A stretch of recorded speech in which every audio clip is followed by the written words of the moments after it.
Good afternoon and thanks for joining us for Local 4 News at 4. I'm James Sears. Tiffany is on assignment. The two suspects charged with the death of a Davenport teen take pleas with a lesser charge. How the victim's mother is reacting is this afternoon's top story. James Bailey and Joseph Howard Rogers were both facing first-degree murder charges after Akeem Hill was shot last May. Late last week, court filings show they entered guilty pleas, allowing them to avoid murder one. For the mother of Hill, Christina Taylor, she says it is what she expected all along and is concerned for what it will mean. Due to the fact that minors are now going to see this, and who knows how more out of control they're going to get. But I keep telling myself, we're not the ones to judge.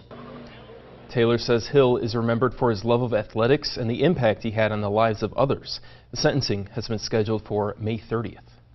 Lawmakers are trying to end lunch shaming in Iowa. A bipartisan bill now awaits Governor Reynolds' signature. It would forbid a school district from denying a child lunch because their account is negative. Officials in the North Scott School District tell us if a child has insufficient funds, they take care of it, but a child will never go hungry. They were shocked that this is even an issue. What we know is that we're going to give the kids a lunch every day, and we're not going to put a stamp on their hand. We're not going to single them out. It's not even going to be an issue. We're going to make sure they get fed every day. In Eldridge, the United Methodist Church has stepped up to help fill that deficit. It's donated $8,000 over the past 2 years.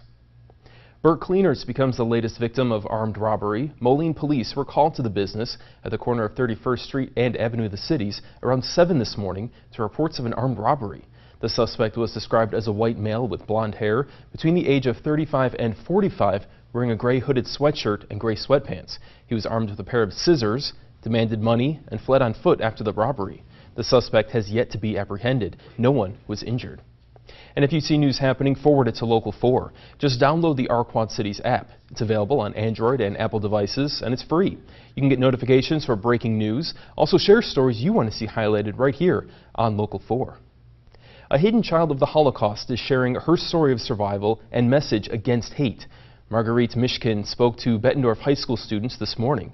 During World War II, her parents both died at the Auschwitz concentration camp, but Mishkin and her older sister were sent into hiding with a Belgian family.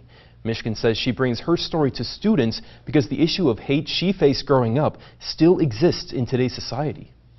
Let's not fool ourselves and say everybody's going to love everybody else. But usually it has been much more hidden. Now it is so overt. You could see it all over. Mishkin will also speak tonight at Augustana College starting at 7 p.m. in Wallenberg Hall. Tonight at 6, hear how Bettendorf students are working to help others hear her story. Now a look at what's making national headlines today. Between the White House and the Washington Monument stands the Prescribed to Death Memorial, a wall of 22,000 pills, each engraved with the image of someone who fatally overdosed on opioids in 2015. Morgan Wright reports the National Safety Council is behind the memorial to wake up Americans to the very real dangers of addictive opioids.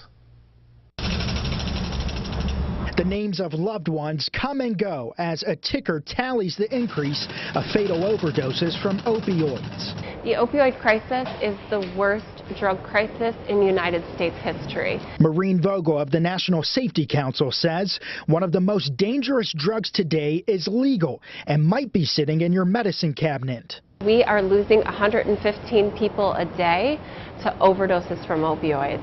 This is the definition of a public health crisis. The Prescribed to Death Memorial is putting faces on those statistics to educate the public about the crisis. 22,000 small white pills to represent the number of people who fatally overdosed on prescribed medications in 2015. In addition to this powerful display of these 22,000 pills, this memorial serves as a drug take-back location for families to rid their homes of unused pills.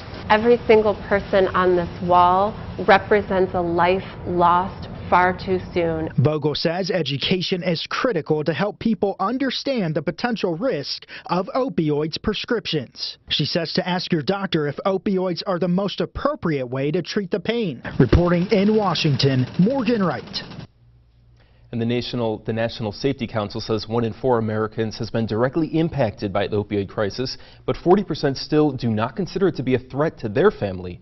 The Prescribed to Death Memorial will travel to Ohio next. Volunteers braved the cold to help restore an iconic piece of land in Iowa today. You may remember the Field of Dreams in Dyersville was damaged in January. That's after police say 20-year-old Austin Pape drove his truck through the field, creating deep grooves in the grass, possibly damaging the sprinkler system. But with the help of the community, the owners raised more than $20,000 to restore a place where 100,000 people visit each year. And that included the help from the Quad Cities River Bandits. We are joining forces with some of the other Iowa-based minor league teams, and we're doing our best to repair the field to better shape than what it was even before the vandalism happened. So we'll be replacing a lot of the sand, for the playing surface and all the infield mix. We'll be replacing sod, all of the grass on the field, and then rebuilding the pitcher's mound as well. Crews started working at 9 a.m. this morning and hope to have the project finished by the end of the day. The owners say they'll have to wait until the ground thaws to figure out if the sprinkler system was damaged. And Chief Meteorologist Andy McCrae joins us now. You saw snow out there in Dyersville. We had snow this weekend. Tell me it's gone now. The snow from this morning is mostly gone. That's not what you're looking for, no, is it? No, it's not. We might have a little more coming up later this week. And you'd think by now a lot of the yards and a lot of the fields around would be thawed out enough to check on the sprinkler system. But yeah, we're still waiting for it.